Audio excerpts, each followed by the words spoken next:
జై తెలంగాణ. నా పేరు ధనరాజ్.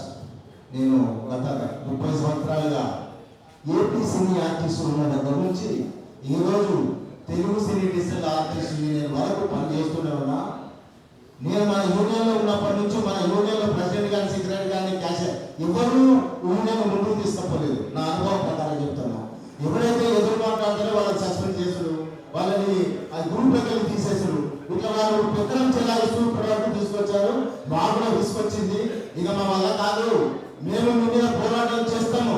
ఇన్ని సంవత్సరాలుగా మీ పెత్తనం మాకు వద్దు అని చెప్పేసి మా కస్తూరి గారు, మా తమ్ముడు గోవిందరాజు గారు, మా శంకరన్న, మిగతా మా సీనియర్ ఆర్టిస్ట్ అంతా మా గవర్నమెంట్ చేస్తే గత నేను 30 సంవత్సరాలు ప్రభాకర్ రెడ్డి గారితో చిత్రపురి కాలనీలో విరాహార దీక్ష చేశాను. నేను నా ఫోటోలు ఉన్నాయి, మన గ్రూప్ పెట్టాను. నేను దానికోసం మన చిత్రపురి మొన్న ఎలక్షన్లలో నామినేషన్ ఏమంటే మనం గెలవమని అక్కడ మనం గెలిపి కూడా చెప్పినాం.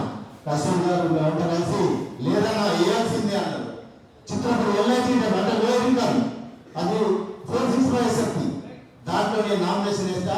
కస్తూరి గారు నేను విజయం సాధించాం. అది మా తొలిపెట్టి అక్కడ మీ యూనియన్లో కూడా మేము ఎప్పుడు తిరిగినా డిలీట్ చేసేసారు, వాట్సాప్ చేసినా డిలీట్ చేసేసారు.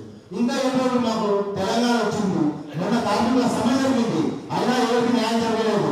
మన తెలంగాణ లేదు తరఫున ఆ రోజు అందరం మీటింగ్ చేసుకున్నాం, మన కార్మికుల సమస్యలు ఎట్లా చేయాలి, ఏం చేయాలని.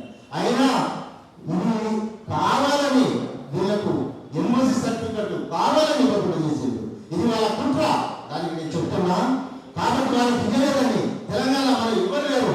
వెంటనే నేను నామినేషన్ తీసుకొని నేను జనరల్ సెక్రటరీ చేశా వల్లంకి శ్రీనివాస్ గారు. కాబట్టి ఎలక్షన్ అయినా కాకపోయినా సంతోషం. అర్థమైందండి. మనకు న్యాయం జరగాలి. అది మీ నిర్ణయాన్ని బట్టి నేను దానికి సహకరిస్తానండి. నమస్తే. కొంతమంది ముందుకు వెళ్దాం, పైన కొంతమంది కొద్దిమంది ముందుకు రండి. 2 లైన్లుగా నేను చెప్పిన నినాదాలు గట్టిగా ఇవ్వండి. ఇప్పుడు మన పృథ్వీ అన్న వాళ్ళందరూ అశోక్ సార్ దగ్గరికి వెళ్ళాలి కాబట్టి కొద్దిమంది ముందు రండి, కొద్ది ముందు రండి. ఇంకొక వరుస, పైన ఒక వరుస ప్లీజ్.